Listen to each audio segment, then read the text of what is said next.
দীর্ঘ নিঃশ্বাস নিয়ে বলবো, না আহ্লাদে আটখানা হয়ে বলবো যে আমরা আজ হাফ আ ডিকেড মাইলস্টোনে পদার্পণ করলাম।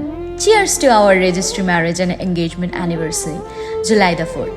কোভিড যখন প্রায় সবার কাছে দুর্বিষহ হয়ে উঠেছিল, আমার কাছে কিছুটা আশীর্বাদ স্বরূপই ঠেকেছিল। ওই সময় দুজন দুজনকে নানানভাবে চিনেছিলাম, যদিও আজ এই 5 বছরে আরও নতুন করে নিজেদের কেমিস্ট্রিটাকে নানান ইকুয়েশনে আবিষ্কার ও উপলব্ধি করছি। হ্যাঁ, আগামী দিনেও আরও নতুন চ্যাপ্টার্স অ্যাড হতে থাকবে। আজ কেন জানি না বিশেষভাবে আমার দাদুর কথা ভীষণ মনে পড়ছে, যে আমাদের এই সম্পর্কের সূচনা থেকেই ক্যাটালিস্টের ভূমিকায় ছিল।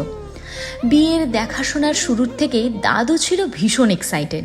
তাই ভুবলা যখন কলকাতা থেকে দুর্গাপুর রাজ্যকে ডিস্টেন্স কভার করত, আমার সাথে কণিকের আলাপের জন্য বোঝাই দায় ছিল তখন ভুবলা কার সাথে দেখা করতে আসছে, আমার না দাদুর সাথে। সেই ভোর ভোর উঠে স্নান টান সেরে পরিপাটি হয়ে অপেক্ষা করতো ভুবলার। আর আমায় প্রশ্ন ছুটত, জয়ন্ত কখন আসবে, ও নেমেছে, ফোন করে নাই?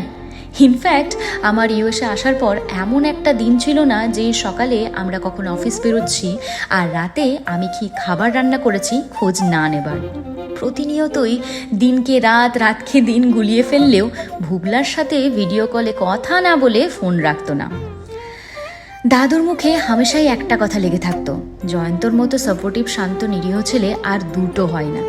আজ আমি এই 5 ইয়ার মাইলস্টোনে দাঁড়িয়ে দাদুর দূরদর্শিতার ওপর কোনো সন্দেহ নেই। দাদুর সেই মিষ্টি জিনিসগুলো খুব মিস করি এখন। আজ আমাদের সাথে দাদু ফিজিক্যালি প্রেজেন্ট না থাকলেও আমাদের অনুভূতিতে অন্তরঙ্গভাবে মিশে আছে, and থাকবেও। Thanks to the universe and my lifeline মা বাপি, who found my imperfectly perfect man for me.